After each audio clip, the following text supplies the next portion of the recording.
in the early days of the series, when I was trying to find this character and I was really working at it, then of course I got wrapped up in him. For 14 years, Dan Blocker has been playing the gentle giant on the screen. Thousands of TV viewers have seen him in the role of Hoss Cartwright, a peaceable giant who never seems to get into any trouble. But very few people know that long before he became a TV star, Dan Blocker was a real soldier of fortune. He served in Korea, fighting in sub-zero weather for 209 days, and was wounded while trying to save his men. One cold night, he made a vow that shaped the rest of his life. This is the story of Dan Blocker, the real-life Hoss Cartwright, the big kid from West Texas. Before becoming a Hoss, before becoming a star, Dan Blocker was just another big kid in a small Texas town that didn't exactly cater to big people. He was born Robert Dan Davis Blocker on December 10, 1928, in DeKalb, Texas, a small community situated within the boundaries of Bowie County. His parents were Ora Shack Blocker and Mary Arizona Blocker. The Blocker family then spent some time in O'Donnell, a small town south of Lubbock, where they opened a store. As a kid, Blocker didn't really fit the mold, mainly because he was really big for his age. As a teenager, Dan Blocker attended the Texas Military Institute and played football for Hardin-Simmons University in Abilene, Texas in 1946. He transferred to Sul Ross State Teachers College in Alpine, Texas in 1947, where he excelled both athletically and scholastically, graduating in 1950. He was a strong, imposing figure, and as a teen had become interested in acting and dramatics, which seems odd for someone as big as him. But 1950 was not a good year to be a healthy and athletic young man, as the Korean War broke out, and Dan Blocker was drafted into the U.S. Army. There isn't much known publicly about Blocker's time in the Army, mainly because there isn't much that was publicly reported. The war was a complete nightmare for millions of Americans, as sons were shipped overseas to fight in a conflict that was barely covered in the press. For Blocker, it appears his time in the Army was just another phase of his life, one that he would rather forget, and one that would forever change the course of the Blocker family. While Blocker's fans would never know about his time in the Army, it was a period in his life that shaped him as a man, and that affected the actor on and off the screen.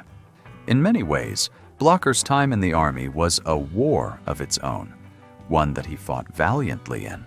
The young Blocker just wanted to finish school and go back to his beloved drama, but he received notice that he was to report to the Army to begin his basic training.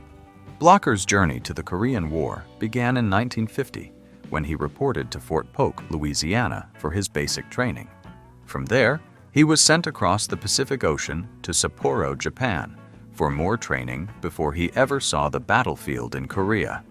This part of Dan Blocker's story is rarely told because the people who love Bonanza are far more interested in hearing about the tall Hoss and what he looked like on the screen. But the reality of Blocker's military career is far more interesting than anything Hollywood would have you believe. It begins the moment the young man first lands in Louisiana for his basic training. It takes nearly a month to find suitable shoes for him because he wears a 14.5.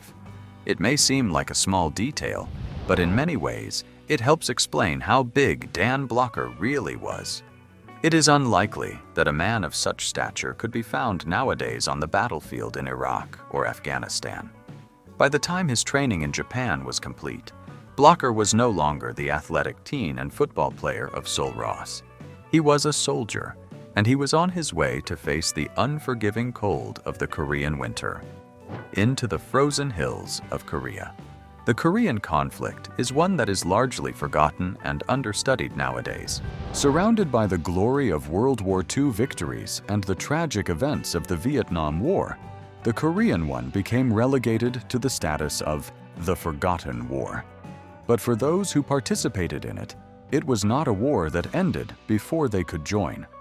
For the combatants, it was a harrowing experience that they would never forget, particularly for those who fought during the winter of 1951. The forgotten war affected the lives of millions of soldiers and civilians, but few of them had a story as remarkable as the one belonging to Dan Blocker. Dan Blocker served as a combat infantry sergeant in Company F, 2nd Battalion, 179th Infantry Regiment, 45th Infantry Division.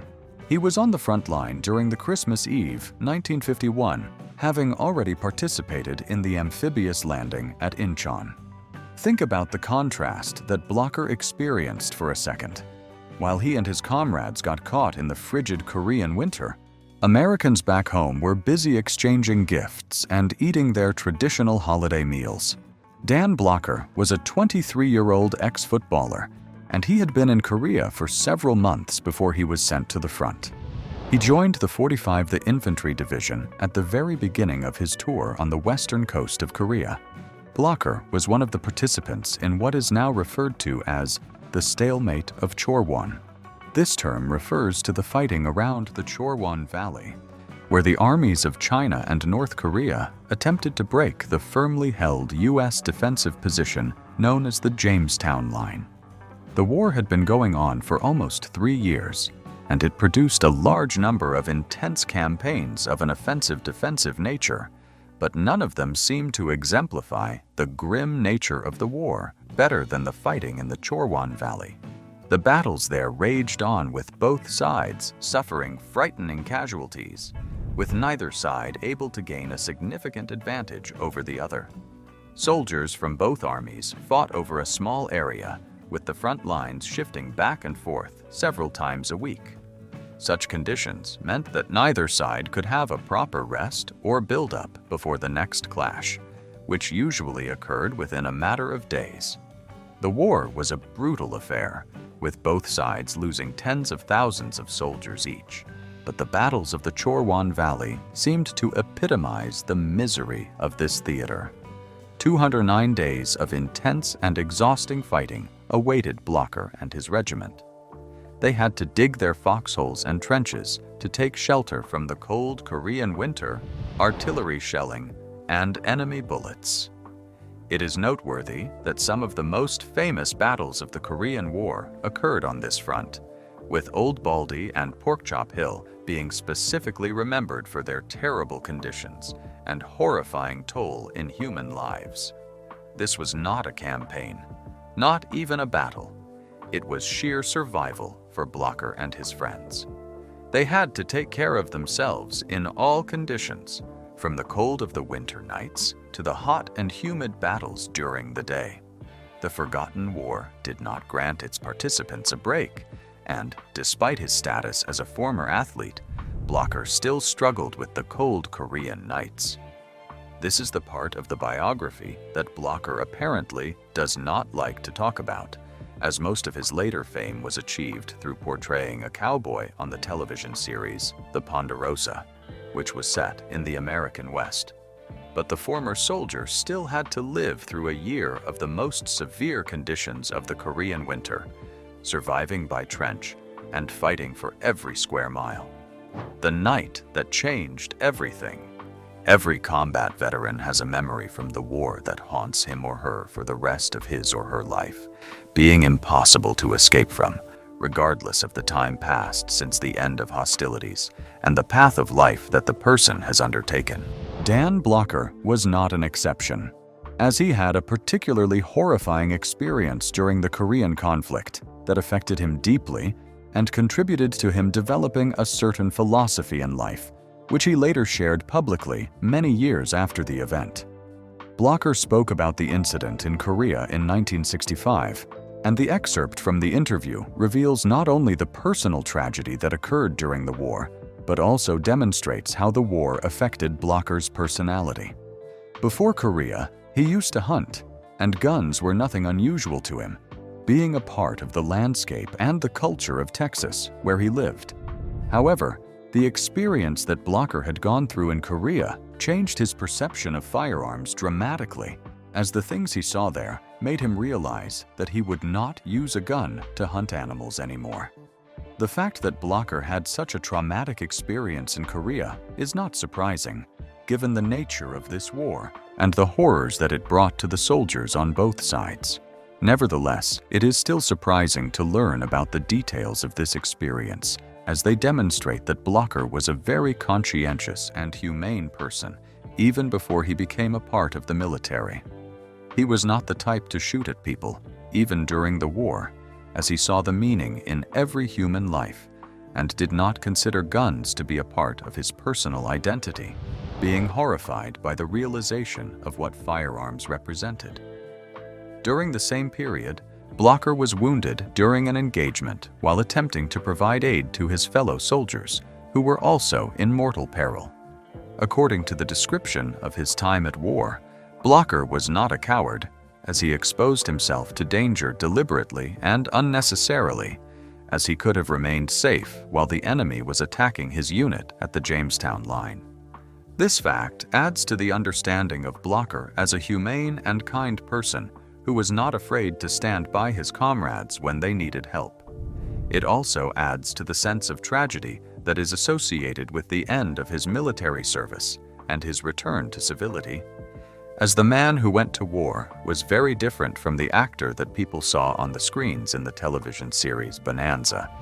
In Korea, Blocher saw the horrors of war and the inhumanity of it, as well as experienced the physical pain associated with the wounds that he received.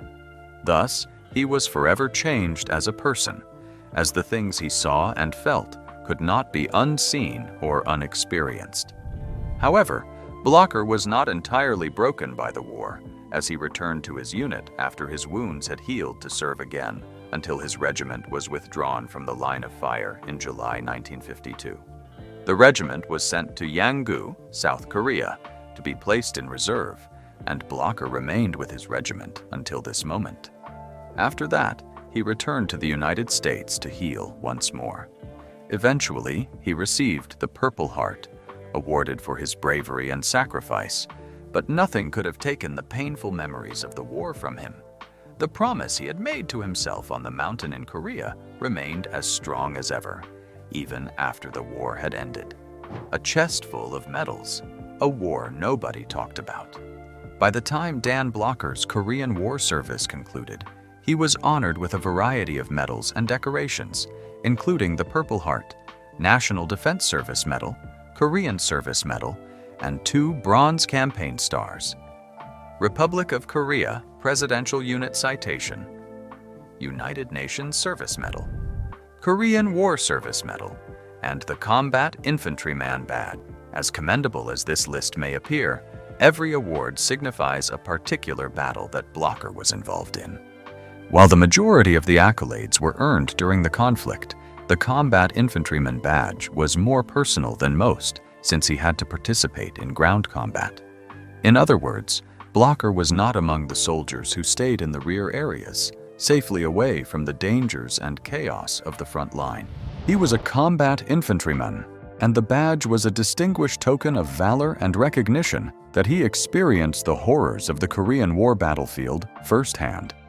Interestingly, Blocher never capitalized on his combat experiences in the Korean War, both during and after his Hollywood career.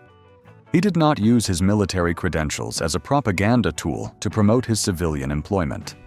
Likewise, he seldom spoke openly about the war or the things he had seen during his service. Perhaps Blocher never considered himself a hero or a revered war veteran who had to leverage his status and experiences to advance his movie star career. In addition to being a combat infantryman, Blocher was also a humble individual who chose not to report for immediate fame and fortune right after the hostilities ceased. Instead, he went back to school and spent the next 5 years completing his studies and working as a history teacher in Sonora, Texas. This is a noteworthy observation, especially considering the fact that he was still relatively young and inexperienced when the war broke out. It is not surprising that Blocher became a teacher after his release from military service. Teaching was a stable profession that did not require him to expose his students to the atrocities of war. Moreover, he was still reeling from his horrifying experiences and wanted to escape the associated trauma and stress as he adjusted to life back home. While he was pursuing a graduate degree in history at the University of California, Los Angeles, he crossed paths with acting and enrolled at the American Academy of Dramatic Arts. In short, Blocker's venture into show business was accidental, but his decision to become a TV and movie star was deliberate. Specifically, Blocker's acting career began on Broadway, and he soon became a regular TV actor after landing a minor role in the Sheriff of Cochise television series in 1957. He had embarked on the acting path as a means of supplementing his limited teaching income, and it appears that he initially struggled to gain significant traction and popularity. However, the early successes were instrumental in catapulting him to greater heights in the entertainment industry. Remarkably, all these events occurred long before the influential TV role that made him a household name. It is this lesser-known aspect of Blocker's Hollywood career that deserves to be remembered and celebrated even decades after his death. This is a significant point that further highlights the life of Blocker, a humble hero who made a remarkable effort to lead as normal a life as possible following his military experiences. Hoss Cartwright, built on a broken vow. In 1959, Dan Blocker experienced a career-defining opportunity that he might never have imagined while he was in Korea several years before. He landed the role in a brand-new NBC Western, Bonanza, which would make him a household name as Eric Hoss Cartwright. The actor played on TV one of the most recognizable Western heroes of all time and was one of the central figures of the long-running television series that ran for 14 seasons and enjoyed its deserved success all this time. However, the real personality of Dan Blocker may have played a more significant role in the way Hoss was portrayed on TV and the way he lived his life after experiencing the horrors of war. Blocker's philosophy seemed to shape the image of the great Western hero, making him not only a strong, but a kind and peaceful person as well, which was a unique feature that distinguished him from his contemporaries. Blocker once mentioned that he created his Hoss on the image of Stephen Grelle, who said that he had only one shot in life to go through this world, and he had better make the most of it by doing all the good and kind things he wanted to do while he had the chance, because he would not have a second opportunity. It is hard to separate what was real and what was not when it comes to the legacy of Dan Blocker and his contribution to the existing perception of the Western hero. However, it is reasonable to assume that this quote was especially precious to him, as he realized how short life could be after he witnessed so many young men dying in the war. Perhaps the experience of fighting in Korea and seeing so many people dying around him made him value human life in general and want to protect his family and his children in particular. It might explain why Blocker distrusted guns on a personal level and did not want his children to view hunting and killing as a sport when they grew up. The actor once joked that he would not go hunting with his boys until they managed to invent guns that could shoot animals. Such a humorous remark covers a serious concern about the lack of empathy that people have when it comes to hunting and killing living creatures. When it comes to Dan Blocker, there is no doubt that the actor's attitude toward firearms was severely impacted by his time spent during the Korean War. The image of death and pain was imprinted in his mind for the rest of his life, and he struggled to forget about it by doing small kind things for people around him and making his children understand that hunting did not equal sport.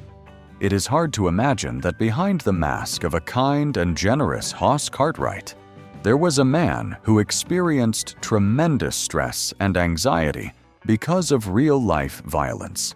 It seems almost impossible that one of the most beloved actors on television was also a part of the military conflict that lasted more than 3 years and resulted in the deaths of thousands of soldiers.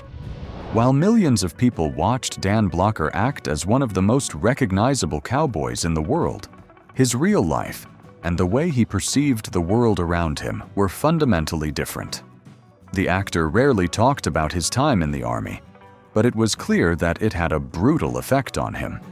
It resurfaced in his day-to-day activities. the way he treated his family, and the decisions he made. It took him more than 10 years to get rid of the traumatic memories of the war, which he described as the most devastating experience of his life. Blocker's Hoss Cartwright may have been a reflection of Blocker himself, which made the actor's peace with the world a crucial step in his healing process. The legacy of Dan Blocker lives on in his beloved Hoss, who was one of the most likable Western television stars of all time. The real personality behind the iconic actor was much more complex than most people realized. Not many knew that the kind and caring image of Hoss Cartwright was the result of the actor's efforts to come to terms with his own traumatic experience.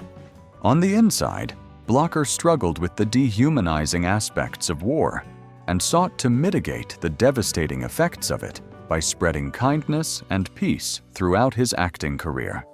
The legacy behind the legend. Dan Blocker never got the long life his size and strength seemed to promise.